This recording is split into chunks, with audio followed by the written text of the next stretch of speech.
Welcome to Creative Piecemeal Podcast, a podcast for creatives. I'm your host, Tammy Takeishi. Join me for compelling conversations with artists, actors, authors, musicians, and other creatives about the impact of the creative and fine arts in their lives and our ever-changing world.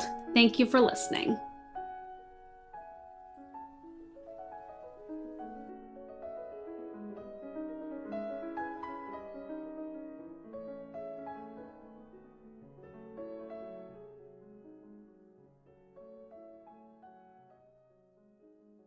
Hello, welcome to another episode of Creative Piecemeal. I'm your host, Tammy Takeishi, and today my guest is author John Cotter. He is the author of the memoir Losing Music, forthcoming from Milkweed Editions, portions of which have appeared in Raritan, Catapult, Indiana Review, and Guernica. His novel, Under the Small Lights, was published by Miami University Press in 2010, and his fiction, essays, criticism, and theater pieces have appeared in New England Review, Washington Square, Electric Literature's Recommended Reading, Georgia Review, and Commonweal. In 2018, he was artist in residence at Space Gallery in Portland, Maine, and in 2022, he'll be a resident fellow at the James Merrill House in Stonington, Connecticut. Welcome to the show.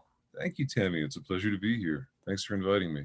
Oh, you're very welcome. I'm so excited to have you on and to talk all things book. Yes, indeed. Yeah, where should we start? So one of the first questions I love asking is who or what inspired you to become an author? I feel like there's a whole strata of inspiration in my case. I feel as though, there isn't one story, there's 10 stories. I won't tell 10 stories now, but, my experience is that I'll be exposed to something and then it'll submerge, or it'll subduct for a number of years. And then at a later point in my life, it'll be important to me. But it will have been pressure transformed or heat transformed in the course of all that time it's spent in my unconscious. So, it's not as simple as, and I sometimes worry about, I see students that I'll teach, they'll read whatever the big book is that year and they'll try to copy it. And maybe it'll work for them, everyone's different. But I think to myself, man, you got to give it some time. You got to let your brain transform it. You got to let you got to let it, you got to ingest and digest and transform it. When I was pretty young, I had intentions to be an actor, and I studied it for years, and I have directed plays and so forth. But what first pulled me into writing were monologuists, were people who delivered monologues on stage, who wrote as well as performed the monologues. I'm thinking about people like Spalding Gray, or John Leguizamo, or Anna Devere Smith was a big one. If your listeners are unfamiliar with Anna Devere Smith, she is a theater journalist. She goes around interviewing people around a specific issue, right? Maybe it's the school to prison pipeline, maybe it's, the uprisings in LA in 1992, whatever it is. And she then goes on stage and embodies them one after another. And she copies out their cadence, and she copies out the pattern of their thought, and condenses and rewrites their narratives so as to find the truth in all the the verbiage. I thought these were just transformative when I saw them. I was amazed that someone could do this. I love this idea of capturing in your voice all these different voices. And, Laurie Anderson is adjacent to this group of people. She incorporates music, although not always, right? Sometimes she'll just go on stage and tell stories. She has a fantastic album that I loved when I was younger called The Ugly One with the Jewels. That's just one story after another. She tells them with no music or with very minimal music background. And I've been listening to her lectures at Harvard. She's delivering the Charles Eliot Norton lectures this year at Harvard. You can watch them online, although Harvard makes it difficult. They send you a warning that, one's going up in a few hours and you have to clear the deck and then watch it. And she had this wonderful line, I'll butcher it, but she said, young artists talk a good deal about finding their voice. She says, this is the phrase that everyone uses, find your voice. You have to find your voice. She said, and because Laurie Anderson has that wonderful cadence that I can't copy, but she said, and I thought to myself, we all have so many voices. You have the voice when you're angry. You have the voice when you're worried. You have the voice when you're full of joy. Why not tap into those voices? Why not use some of those? Why not find them? When I was a kid, I loved all these monologuists, and I thought maybe I would do it sometime, but I couldn't do it when I was younger. I couldn't figure out a way to do it. And only in the pandemic year, I found myself writing monologues. Got a theater has been performing some of them, and I've been publishing some of them. It's been great. I've been doing them in different voices, but that took 20 years. That took, that's an influence that I took in 20 years ago, that only now do I see the way that I can make it work. Only now do I think sometimes we open our mouths and we don't know what's going to come out. And for many years, I would open my mouth and that's not what was coming out, and this year it was. It's really interesting, the journey that something takes in our creative processes. Mm-hmm. Don't you feel it's the same way, that you encounter something and then years later it'll suddenly seem important? Mm-hmm. Definitely. You really got to let stuff marinate sometimes. Yeah. Oh gosh, yeah. Or when I was in my 20s, I was very inspired by poetry. I identified as a poet for several years.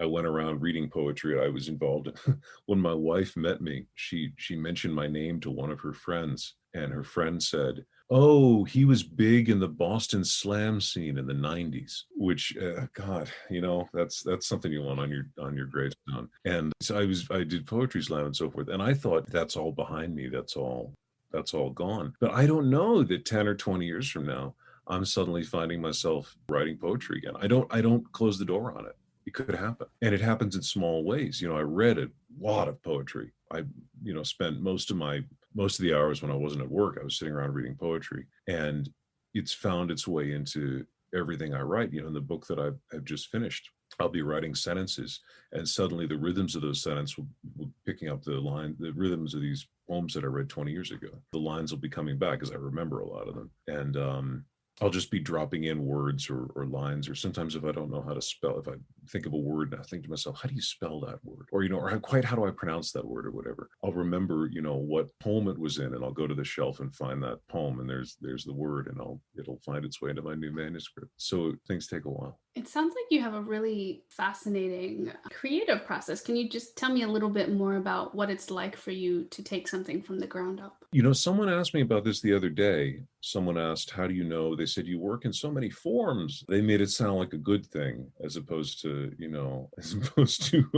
attention deficit disorder. They said, you work in so many forms. How do you decide when to put something in one form or another? And I don't know. I wonder if a question like that would come from someone who has one story to tell and is finding the form to put it in. What I found myself answering is that I thought the form was the occasion so often. Recently, these monologues that I've been writing recently, that some of them may be published in the next issue of New England Review, and some of them will be performed with Endangered Species Theater Project, which is a theater that I have an affiliation with in Maryland. I had no intention of writing anything like them. I was working on short stories, and the pandemic happened, and our social life was curtailed a little bit, like everybody else's, right? And so when we wanted to hang out with people, we would go to their backyard and maybe we had a friend who was out of town, and we would use her backyard as kind of a third place, as kind of a living room, and we would go to her backyard and we'd start a fire in her fire pit, and then we'd be able to invite a friend or two over and sit 7 feet apart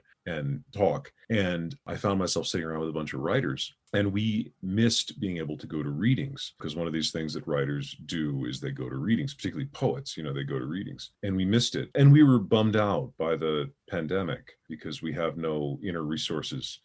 And so we decided to read to each other every week what we had been writing that week. And so when I say the form is the occasion, what I mean is I thought to myself, and not on a conscious level, I think even really, just sort of almost a little bit unconsciously, well, you're going to be reading what you're writing to people every week. What should you be writing? And to me, monologues seemed very natural. Like, that's what you read aloud. If you're going to read for 10 minutes, you read a monologue. I started writing these monologues, but it was very much a question of the occasion producing the form. And now that I have them, I can do something else with them. Do you find that it helped you cope with what was going on, the monologues? Probably. I mean, it's something to do that when you're not thinking about what's going on, or it's a way to process what's going on. I mean, all of the monologues I wrote involved a pandemic, and it was a way to process all the different voices that one encountered in the world and in yourself that were processing the pandemic at the same time. One of the voices in the monologues is absorbed in conspiracy theories, one of the voices in the monologue is a therapist attempting to soothe a patient who's made anxious by the pandemic. One of the voices is a man at his father's grave explaining how he almost died from the pandemic, but how he wanted to live, and explaining to his father that his father didn't have to worry about him out in the great beyond because he wanted to live. And, one of the monologues was a man 30 years later looking back at the pandemic when he'd been a very small child and having only fragmentary memories of it, and trying to piece together why they left town and what went on in their house while they were gone. And it's a way of stepping outside of things, I think. And it's a way of being someone you aren't. Yeah. But maybe someone you might have been. And that sounds just so powerful, John, and I can't wait to read them and see them performed for sure. It definitely sounds like it'll be a wonderful literature timestamp for a very difficult time in history. I hope so.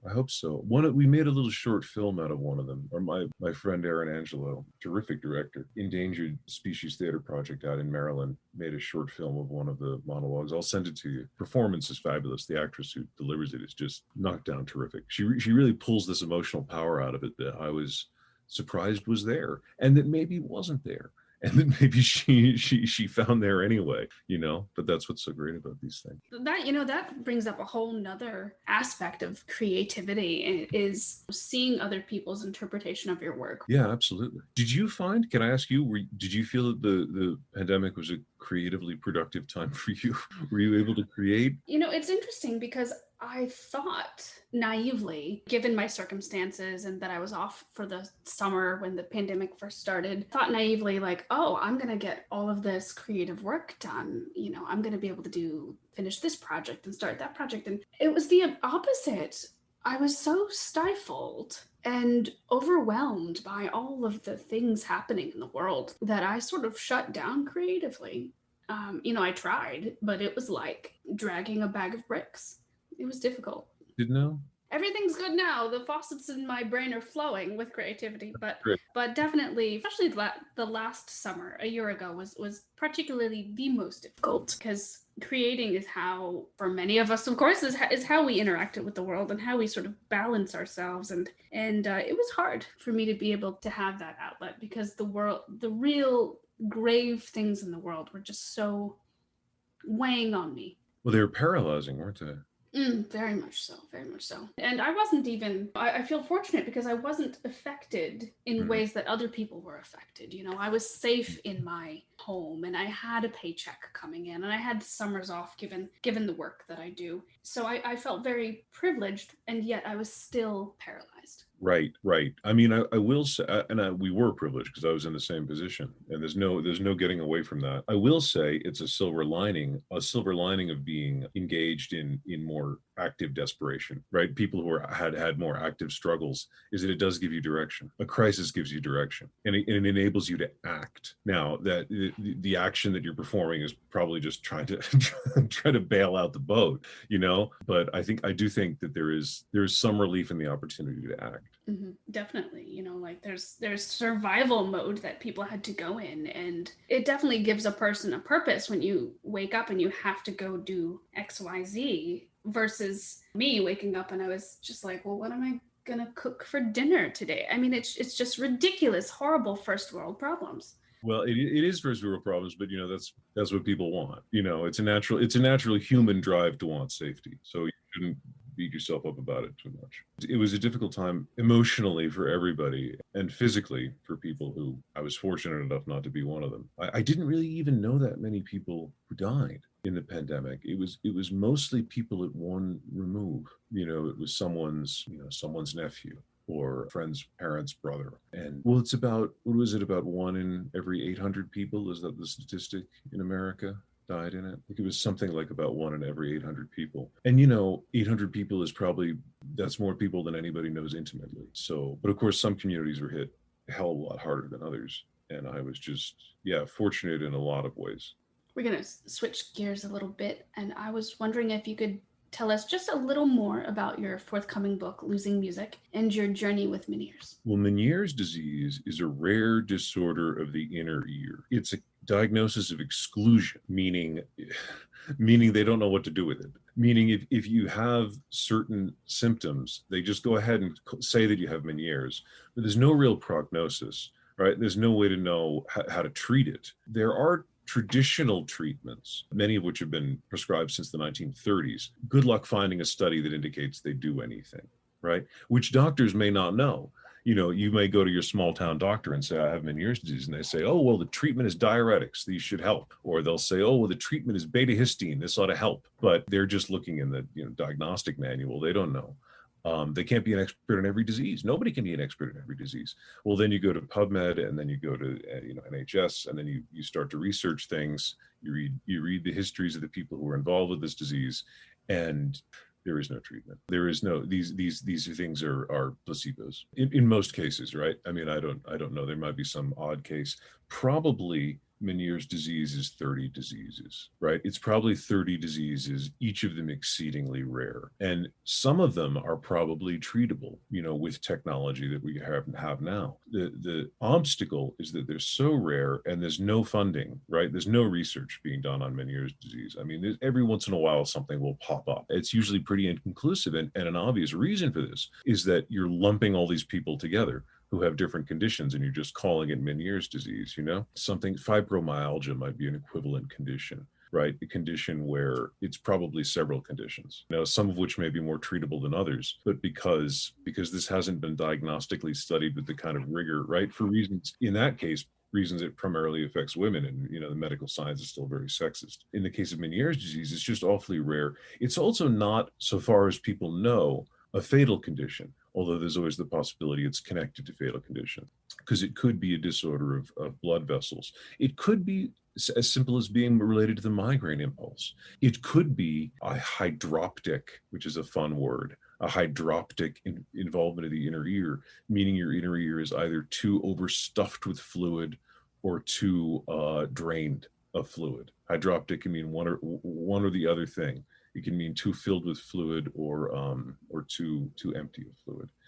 And different doctors don't know too much about it. So, okay, that's too much medical information. So what is it actually? What does it feel like? What it feels like is it's a roaring in your ear or both ears. Usually it starts in one ear and then it proceeds to both ears. A roaring sound in both ears, a fluctuating hearing loss, which is a very weird and alarming thing to have. It means one day you can hear and the next day you can't hear. But it's not a simple loss, because the day after that, you can hear again. So I was a teacher. I was a college teacher. I was teaching at University of Colorado. And I would be in the middle of a class and I would be hearing the students just fine. And then all of a sudden, I would say, why is no one answering this question? And they would say, we've answered 4 or 5 times. And I would realize I couldn't hear them. And I would have to walk over to them and put my ear right next to their mouths and say, listen, it's zero personal space today. You have to shout into my ear. You have to get right up to my ear and shout into it. You have to, feel free to complain on the eval, but this is what we're doing today. Or I would say, today's a shouting day. Everybody has to shout the answers at the top of their lungs.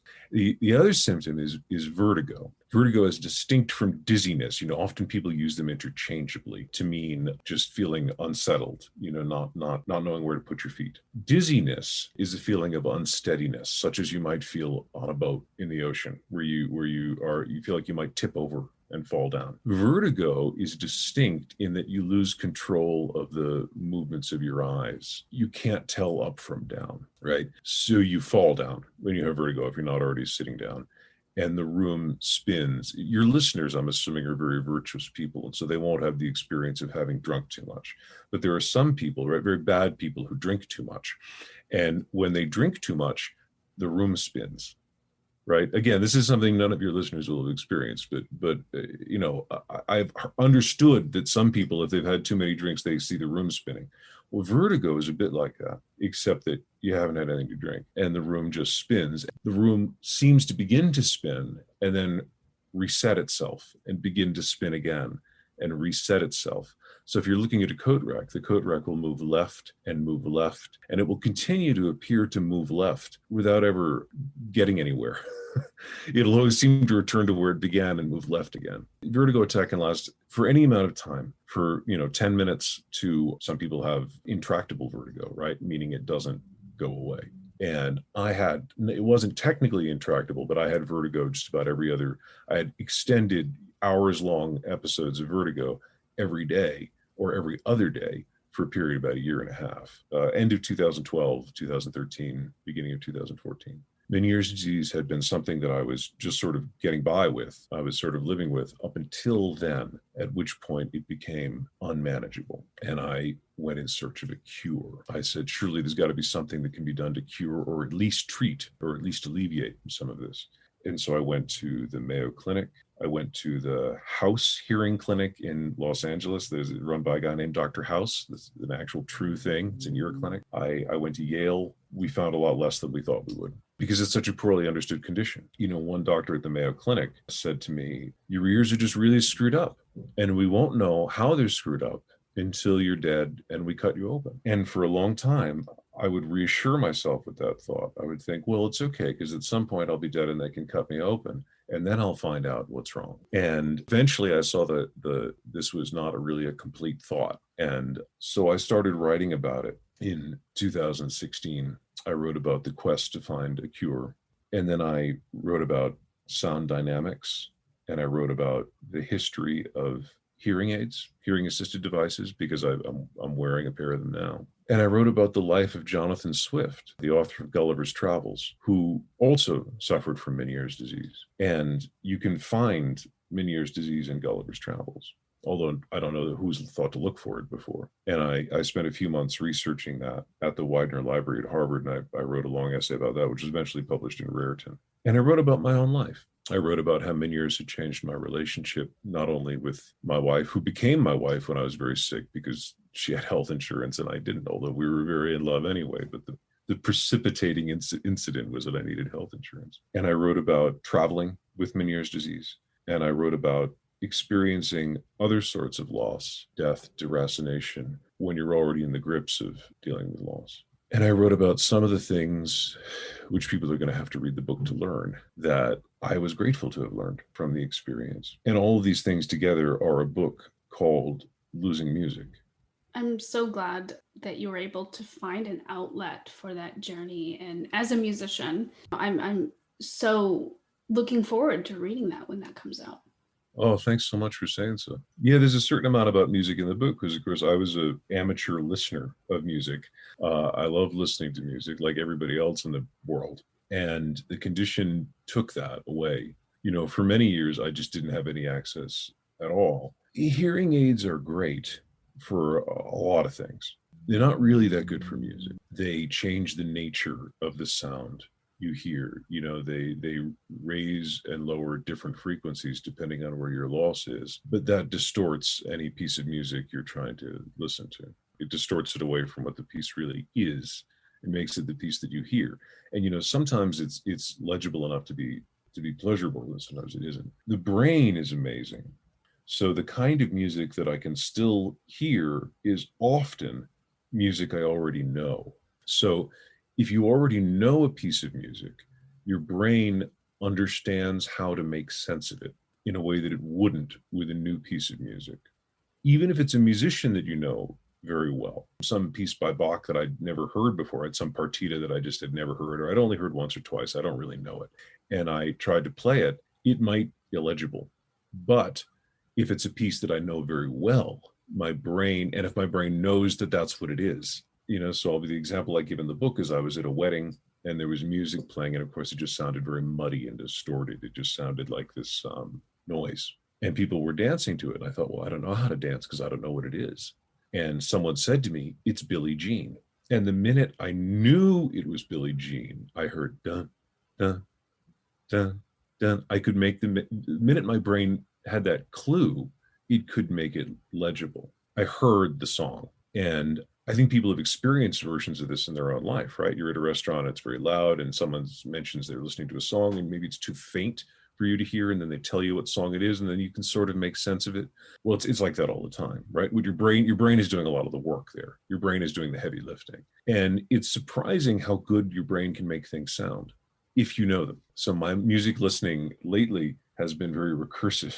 I'm interested in finding pieces that I know but didn't remember that I knew to listen to again. And sometimes it's, someone will play a song that I listened to 20 years ago, but I listened to it a lot 20 years ago, and I haven't thought about it since.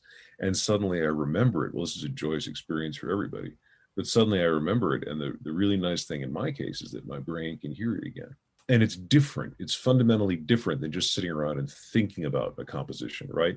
Because maybe some people have a talent for that. I don't. If somebody says to me, you should try to hear, Sibelius's violin concerto in your head, just sitting alone in your room. I can't really do that. I mean, I remember sort of what the big moments are, but I can't really make it sound that way. I don't have access to all the detail. Well, if somebody plays it, of course, you're remembering, oh, yes, I forgot this part. And oh, right, that right there. And, in my case, the brain fills that in. The brain remembers on a level that I don't remember.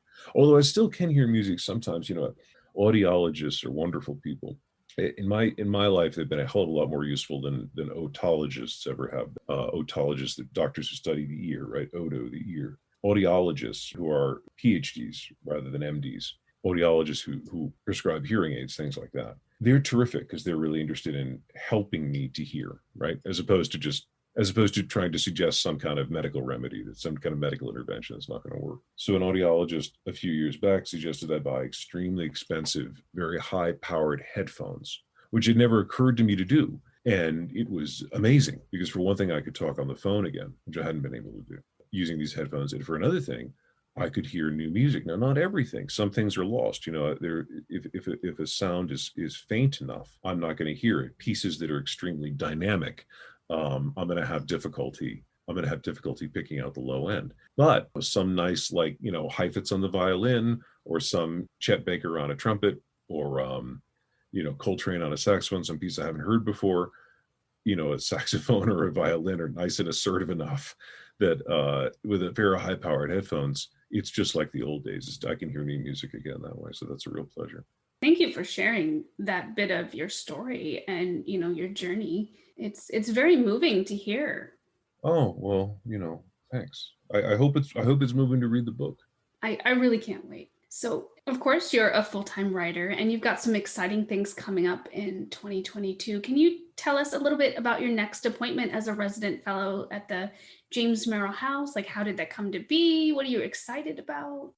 Yeah. Well, so full-time writers in industry, a lot of people are full-time writers who also do a lot of things that aren't writing to earn money. All the stuff I do is writing adjacent, but I teach writing classes, and I do freelance writing, and I also consult on editing projects for people. I find things to make money that are writing adjacent here and there, like a lot of writers do, right? A lot of writers teach at universities. So yeah, I got this fellowship. Well, the nice thing about a fellowship, right? The nice thing about a residency, and I assume it's the same in any discipline, right? I'm sure it's the same for music. If you get a residency, the idea is that this is time you're devoting strictly to art, right? You're not doing any of these ancillary things. You're not taking on any editing projects. You're not going to teach any classes. This is a month where, and sometimes they give you a little dough, right? And that's the nice thing about the Merrill House. They're going to give me a little dough. You just, you show up and you work there for a month or however long it is. So James Merrill, if your listeners aren't familiar with his work, was a 20th century poet, quite a lovely poet. In context, shockingly apolitical. Like a lot of the poetry of the mid 20th century was shockingly apolitical, because so much poetry now is very engaged. It takes on these issues that, of course, need to be addressed, right? Issues of gender and issues of race and issues of power and violence. And people, I think, sometimes are shocked when they return to the middle of the 20th century and they find there's a lot of poems about sunsets. And someone buys a nice kimono and they really like it. So anyway, James Merrill, he wrote a lot of poems about his experience with a Ouija board. He had a Ouija board that he and his partner, David Jackson, used to use. And he wrote a big, long, epic poem about the Ouija board called The Changing Light at Sandover, in which these figures from his own life and these figures from history would return thanks to the Ouija board, and they would, have chats. James Merrill was the scion of Charles Merrill fortune. People are familiar with Merrill Lynch, or the investment bank. He had a lot of money. He had plenty of cabbage, and he had a house in Greece, and he had a place in New York City, like you do, and he had a beautiful place in Stonington, Connecticut, which is this gorgeous little seaside town, and that's where I'll be staying for a month. And the job is to write, and I'm really looking forward to it because I like James Merrill's work, quite a lot. My first novel, Under the Small Lights, included a character in the book. He's named Charles Jodwin, who was in part inspired by James Merrill. And some of the poems in the book that the poet Charles Jodwin writes are inspired by James Merrill poems. And so it's kind of a fun coincidence that I get to stay in his place. I used to have a good friend growing up. I grew up not far from there. So I had a good friend growing up who lived just down the street from him. I think her father might have published one of his early broadsides. And so it's going to be a real pleasure for me to, get to sit at his desk and get to visit with his library and get to sit on his deck and be inspired, right? This is the idea, is to be inspired. So hopefully I'll be inspired and I'll work on my next project there. That sounds fascinating, and I wish you the best of luck in that. That's one of the perks of being an artist, right? That's one of the upsides, is that there's opportunities out there, and you got to go look for them, because some people they just come to, and other people have to go and look for them, right? And I'm one of the people who has to go and look for them. But sometimes you look for them and you find them. Sounds exciting. You'll have to keep me posted on how that goes. I will. So we're gonna do a little U-turn here. Obviously you do writing and you teach and you love music, but if you could do any other creative art besides what you are currently engaged in, what would that be? Oh golly, I don't know. Can I ask you what yours would be? Sure. That's a great question. It's harder than you thought. It is. It's hard, yeah. Now I just feel bad for my guests. Maybe photography? Oh, you don't think you can do that? You don't think you can learn? Well, more than what I do now, which is just point and shoot with my iPhone at like cute dogs and things like that. Right. Photography, some people have a real talent for it. I don't know that you can teach that. But also there's some expensive gear involved in that stuff, isn't there? Oh, yeah.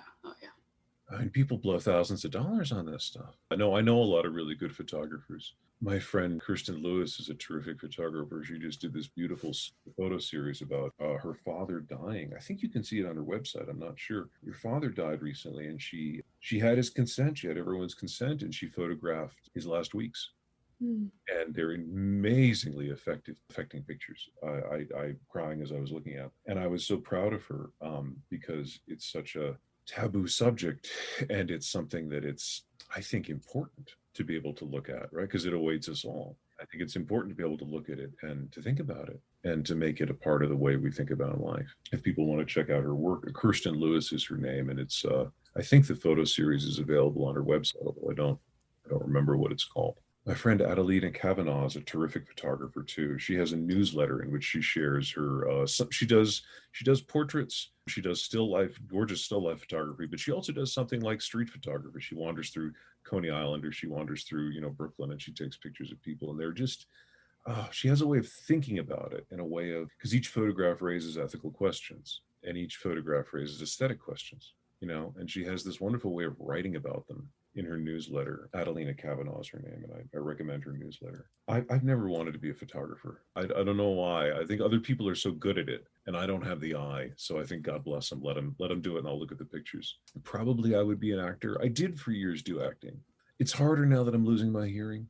I'm going to work on learning sign language, but I don't think I'll ever speak it, like someone who learned it at a language acquisition age. So I don't know that kind of theater is in my future. It might not be. But I enjoyed performing on the stage. But it's another life, right? We can only live so many lives. There's a danger in trying too many things, because then you never get the pleasure of becoming really masterful at any of them. So we live the one life, and then maybe I'll come back one day and I'll get to be an actor in a future life. I think I'd add that to my list too, being an actor. It just sounds so fascinating, just being able to pretend to be someone else for a while. Yeah. Absolutely. And I, and whenever that's right. And to pull that person into yourself, and then keep a little bit of them when you leave the stage. And, one of the things that One of the things that I do pretty well as a fiction writer is dialogue. Everybody has something they do pretty well. I do a lot of things pretty badly, but I do dialogue okay. And people have said to me, well, what's the trick for dialogue? And for me, the trick is just you have to be an actor. You have to embody the character. You have to be, it's almost like you're on stage as that character. And when I write fiction, I think of myself as casting the characters. I think, well, I need a character to play the father here. I need a character to play the daughter, or for whatever the story is. I don't know what the story is. Who do I cast? And then it's a question of, can I perform this person? And you're performing them on the page. But writing is a lonely thing. It can be lonely. And that's the thing about acting, is that not only do you have this incredible camaraderie with the other actors. I mean, being involved in theater pieces, even people who've done a little high school theater, it's so much fun because you're involved in this great enterprise. These human beings want to be involved in an enterprise altogether. They want to work as a team. But also, when you're on stage, there's this great energy field that opens up between you and the audience, and you get energy from them, and you give energy to them, and it's this gorgeous thing that I don't know that the literary world has an equivalent to it. It's true, when you do a creative pursuit and you're performing it in public, the energy becomes this whole new element, and it completely changes the art right then and there. Absolutely. That's right. And that's right. It changes the story. It changes the story you're telling. Which I used to go and see. When I was a kid, I would watch these Spalding Gray movies, and then I would go to see him live. And I was always shocked by how different his live performances were from the movies. And at first, I was horrified by this. I thought, he's changing everything. I don't want that. I want him to do the hits the way I've heard the hits. It's like a musician, right? You go to see a concert and the song doesn't sound at all like it sounds on the album, because the audience is changing the song, and the venue is changing the song. And it only gets to live once that way. I was always surprised when I would go and see Spalding Gray's shows, that they were so funny, that everyone was laughing. Well, you can't do that in a movie because the audience isn't there to perform laughter, and laughter is communal. It's less likely to exist if you're there alone. But it was something that he could make come alive in the stage. You should pick up photography one day. You can do it sometime. Add that to my list of things. You should, treat yourself to a camera sometime and just play around with it. It'll make you think of the other art that you do differently. No pun intended. It'll be a different lens. That's But I'll be here all week. It sounds like you get a lot of inspiration from just everywhere in life. But is there anything in particular that's inspired you or your work, like a common thread? Common thread? Oh my God. Probably something to do with identity, probably something to do with the search for identity, the lifelong search for identity. And I probably don't mean identity in the way it's most casually used now, which are just whatever the obvious social markers of your life are. I grew up middle class. I grew up in the East, I'm sort of a white guy or whatever. I mean, all that stuff is true. I mean, there's nothing I can do about any of it. But I sort of mean how we think about ourselves in relation to other human beings, and how we think about ourselves just in terms of the conversation with ourselves goes on all day long. And, my first novel, Under the Small Lights, was in a way that was probably too telegraphed, right? It's probably a flaw, was very much about the way a younger person constructs their identity based on stealing their favorite parts of the people around them and rejecting the parts of the people around them that they can't identify with, which is also how you learn to write. Is you read a lot, and then you steal a little bit of this person, you steal a little bit of that person, you say, okay, well, I'm going to write this passage the way that Norman Rush would write it. And then even if the whole story's bad, well, there's a little bit of Norman Rush in it. So that part will be okay. And, I think people are more of a bricolage, personality is more of a bricolage than maybe we give it credit for being. And I think that that's probably something, because the Losing Music book is also about the way that's living with this condition has changed who I am. And, part of the journey for me, because I was despairing when I was, sick all the time. When this vertigo wouldn't go away, I was full of despair. I was very sad. And I had this feeling like my life was over. My life as I understood it was over. And I was mourning for that life, right, as I understood it. And for the plans that I'd had, right, the things that I was going to do as this person that I used to be. And I was afraid of what might happen. At some point, it's likely that I'll lose my hearing completely. We don't know for sure, but it's likely. And at some point, my balance could go completely, right? Which happens with Meniere's sufferers. It doesn't inevitably happen, but it can happen. And that'll change the way you walk, or you have to walk with a cane all the time or something like this. And I worried about how I would confront these things. And what I sort of ended up reassuring myself with, I don't know how reassuring it is, it's just a fact, is that by the time these things happen, I won't be the person that I am now. So that it won't really be something that happens to me. And I know, or I can guess, how I would deal with this kind of challenge, but I don't know how he will. It's very moving, very moving. Thanks. It'd be moving to think about it. Yeah, life definitely takes us in directions we never expect. Oh yeah. Oh yeah. We have these great plans for our lives, and then something. And I think about, obviously the big tragedies of COVID, right? Are tragedies, are death and abandonment, and abandonment of people by their loved ones because their loved ones are gone, people dying alone, and all this sort of thing. But we think about these, because everyone's experienced unhappiness related to this on some level. And I just walked down the street outside. I walked down Colfax, 2 blocks away from where I live. And I remember just before COVID, there was this little coffee shop that someone had opened up. This very nice woman had opened up. I don't remember her name. I may never have learned it, but I had a talk with her one day. I went in there just a couple of times to get a coffee, and I had a talk with her one day, and she said that she had been working in some kind of, she'd worked in the service industry in some kind of job somewhere, but she'd always wanted to be her own boss, and now her big dream had always been to open a tea shop and serve lunch there and serve coffee and have her own place. And this is something that she'd been working for years and years. And, she'd done the place up really nice. And I talked to her about, how I'd be coming by all the time. And then, of course, COVID happened and she shut down for a long time. There was this 8-week lockdown where everything would shut down. And then I just wasn't, there's no point in blaming myself, but I had other independent business. I had the place I had been going before to get coffee, right, that I was buying bags of coffee from. And I walked down the street just now and she was closed. And I thought, how long did she get to live this dream that she had, like 8 weeks? People have been through so much. And, we have these stories. We have these stories that we tell ourselves about our life. We're narrativizing our life all the time, right? Because life is shapeless, because life is just this information that comes in all directions. And it doesn't mean anything. We want it to mean something, but so much of it doesn't mean anything. So we narrativize our lives in order to give it a shape, right? Because we find shapes satisfying. We can walk all the way around them. And then I think sometimes the real crises of our lives, I was thinking about this as I was writing my book, the real crises of our lives are the moments when that narrative has to change and we're not prepared for it. So the narrative of my life had been, period, when I got sick, the narrative of my life had been, I'm trying to find a full-time teaching job, and I'm going to write my next novel, right? And this is the big narrative of my life. I'm going to get a full-time teaching job, I'm going to write my next novel. And then I was confronted with, well, that's not going to happen. And all these other smaller things. I just moved to Colorado, and so I was going to be doing a lot of hiking, or I was going to start horseback riding. Well, you're not going to do that if you have vertigo. And I was confronted with, this narrative isn't any good anymore. So you need a new narrative. And then the new narrative became, we're searching for a cure. And everything in my life, even the smallest details, became about finding that cure. And that was how they folded into the story I was telling myself about myself. And of course, we never did find a cure. So then that's another moment of crisis, is when you have to move on to this other narrative. And I think all of us go through versions of that all the time. For some people, they're in this relationship and they think the relationship is moving toward, marriage, or they think the relationship is moving toward, we're going to get married and have kids.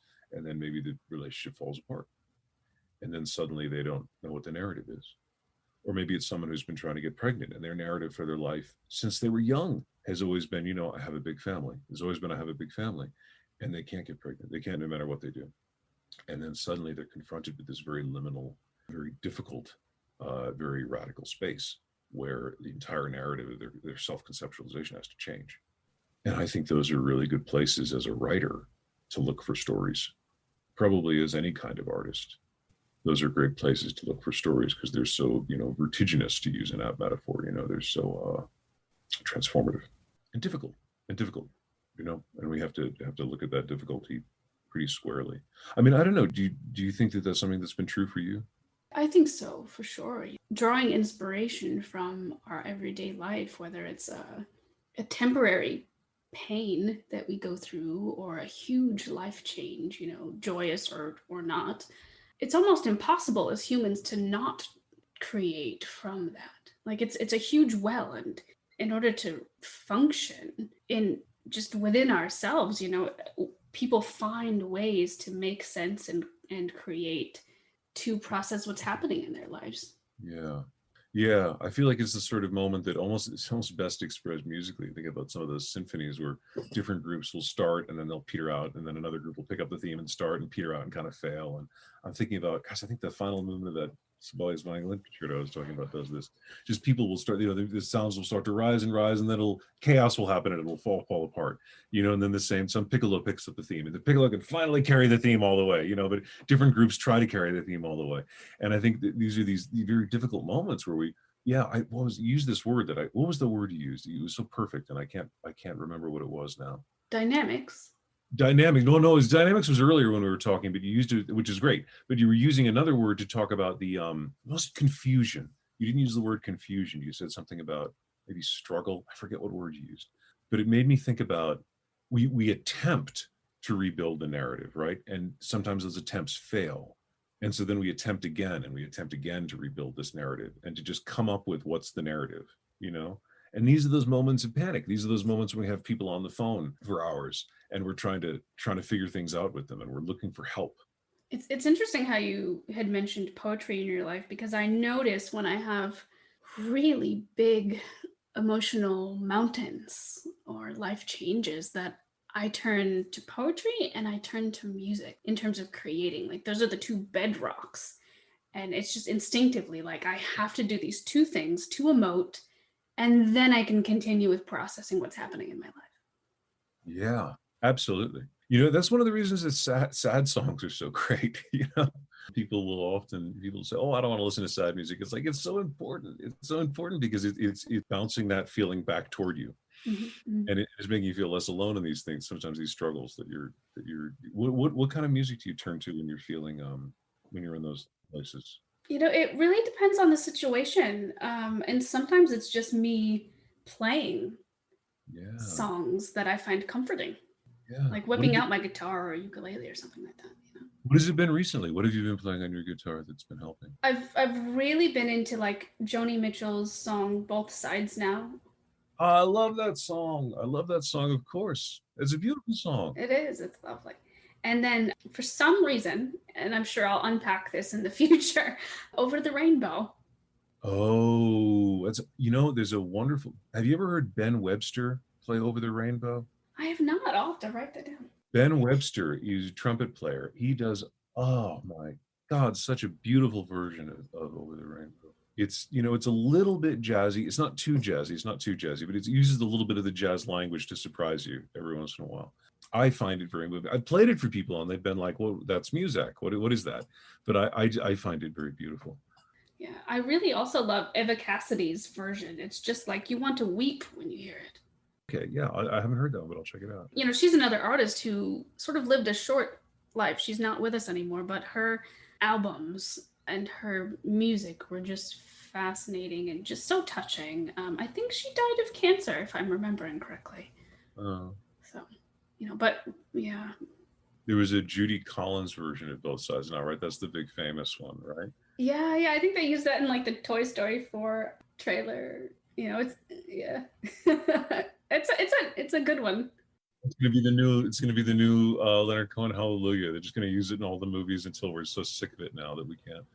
Yeah, I know that, but there's and it's a corny. She does a kind of a corny version, but there's a couple of moments that you're not human if they don't get you.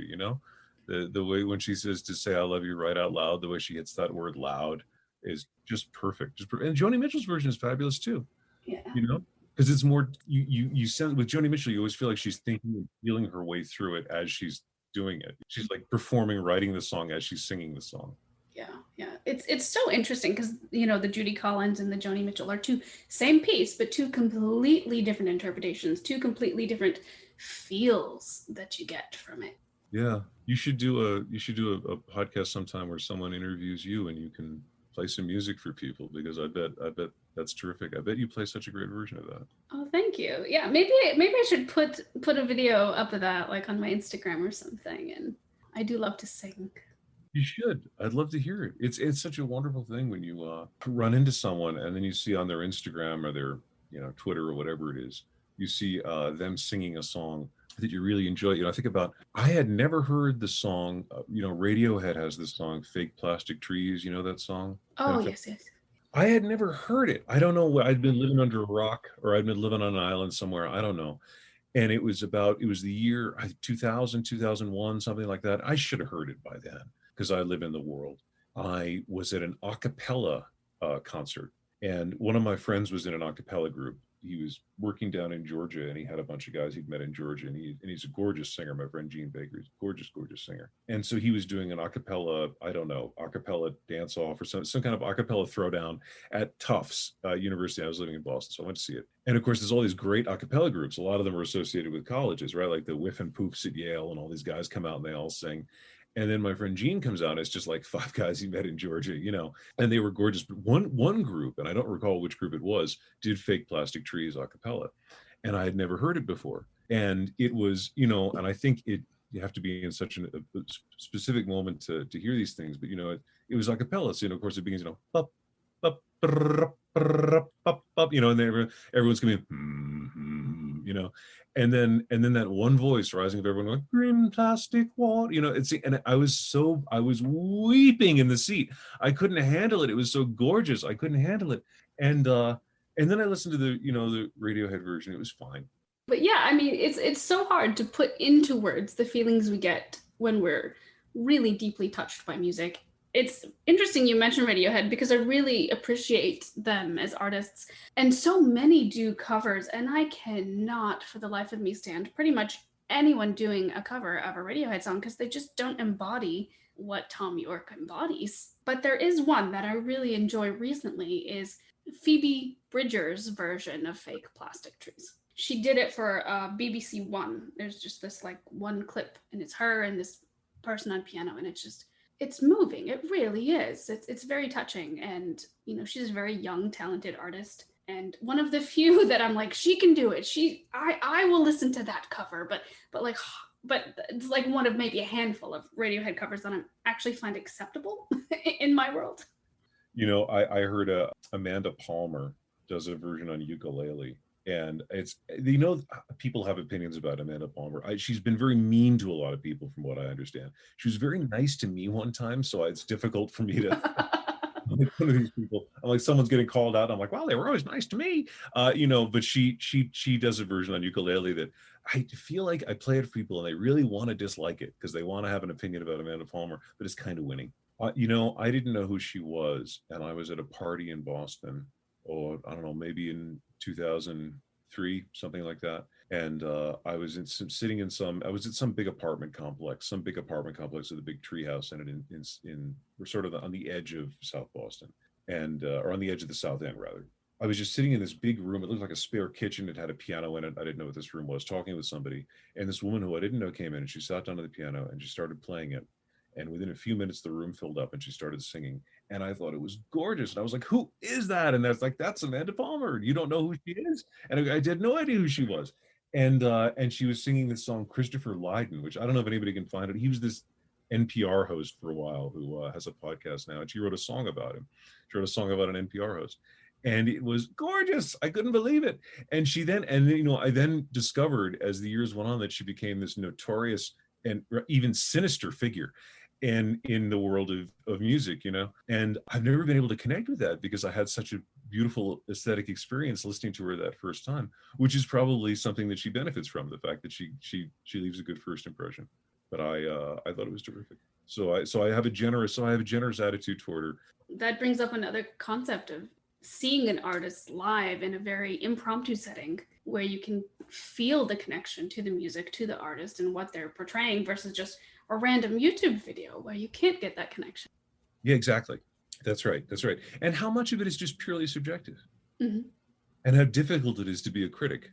Very true. Because you're trying to bring in all these principles It's one of the reasons that, so much criticism now interprets art through a moral lens, which is certainly a very useful lens and one of the lenses you can interpret art through. But criticism now leans so heavily on the moral lens because it has this anxiety about, well, Christ, what else is there? What other principles can we bring to bear on a work of art? Because they all seem so subjective. It's such a difficult enterprise. But so much of good criticism, I think, is description, is just trying to describe as fairly as you can what you think this project is and what the different elements are that add up to it. If you can do that, if you can replicate the experience of it in a piece of criticism, then I think you probably said more than you think you have. That's a very apt way of putting it. Well, before we go, one more question. It could be a rather loaded one, but what does living a creative life mean to you? Rejection, ostracism, misunderstanding, the scorn of one's peers, ignominy, and ostracization. It means always struggling with something that you're never gonna be really good at it, or you're never gonna know that you were good enough. It's feeling like you're never good enough, right? And that you'll always be struggling, and you have to find some way to make your peace with struggling. This, I know this poet and novelist. He's terrific writer. He's not a lot of people know his work, which is terrible because he's so good. Mark Wallace is his name. He teaches. Where does he teach? Davis, maybe? I don't know, but he's a terrific writer. And I remember my wife finished her first book. She's a poet. My wife, Elisa Gabbert, is a poet. And she finished her first book and she was talking with Mark and she said, I'm at such loose ends. She said, I've been working for years to write this book and now I don't know what to do next. And he said, that will never change. He said, she was very young at the time. And he said, that will never change. He said, that's always, that is the condition of being an artist, is that you work on this project and you throw everything at it. And it takes a year, it takes 2 years, it takes however long it takes. And then it's finished. And then you got to start again. And you're able to take so little with you from the last project. And then you always have to be asking yourself these questions of why am I doing that? Or what do I want to do with this, right? What are my goals here? What do I want to try to communicate? And you always have to be asking yourself these questions. You can't take the answers of the old project into the new project. But I think it also means a kind of wonderful empathy that you have access to that a lot of people don't, which is, as a writer, you're able to live many lives that aren't your own. It's a wonderful tool of making sense of the world. There's a condition. Oh man, I have it in a book across the room. I'm not going to go and get it. There's a condition I was just reading about where you can describe the characteristics of a thing, but cannot name the thing. It's a kind of, I don't know if it's a kind of aphasia condition or what it is, where you can describe something, but can't name it. Right. Yes, something of that nature, which is ironic because I can't name what we're talking about. Right. I'm trying to think of the thing. I know. We're performing it. We're performing the thing. But it starts with an A. But I feel like for me, writing is often, I'll meet someone in the world and I'll not really understand this person. And so I'll write about someone like them in an effort to understand them. Or I'll have an emotional moment or an emotional situation or an emotional relationship that it meant something to me and I just can't get my head around it. Maybe I think I'll always be tortured by it. And so I'll write into it. I'll make a story out of it. And making a story out of it gives you so many opportunities to see all the way around it and to creatively, to build it again creatively and then walk around it. It enables you to see what it is, maybe for the first time. It gives you the opportunity to name things. I just read this, my friend Alex Higley suggested this book, William Maxwell's novel, So Long, See You Tomorrow. It's this little novella. He was the editor of the fiction editor of the New Yorker for 40 years. And he wrote this little novella at the end of his life, So Long, See You Tomorrow. It was about passing a boy who had experienced tragedy, passing this boy in the hallway at school and pretending he didn't know him. And 60 years later, being consumed by guilt about this moment. And he reconstructs what he imagines the life of that boy would have been and how he imagines the life of that boy, that boy who may have died of old age by the time he's writing this book, reconstructs what he thinks the tragedy would have done to that boy's life. And he reconstructs the world of the town they lived in. He reconstructs his life at the time. He just builds this sculpture, right? He keeps talking in the book about Giacometti's sculpture, the palace at 4 a.m. or the palace at 3 a.m. I forget what it's called in the Met. And this big unfinished house. And he recreates this unfinished house of his own experience, this unfinished house of his own memory, as a way of, I think, just as a way of trying to understand this experience. So I think the experience of being an artist is passing this palace that is so gorgeous that you are envious of it, you don't understand it. And then so you have to go and rebuild it so that you get to understand it, so that you get to live there.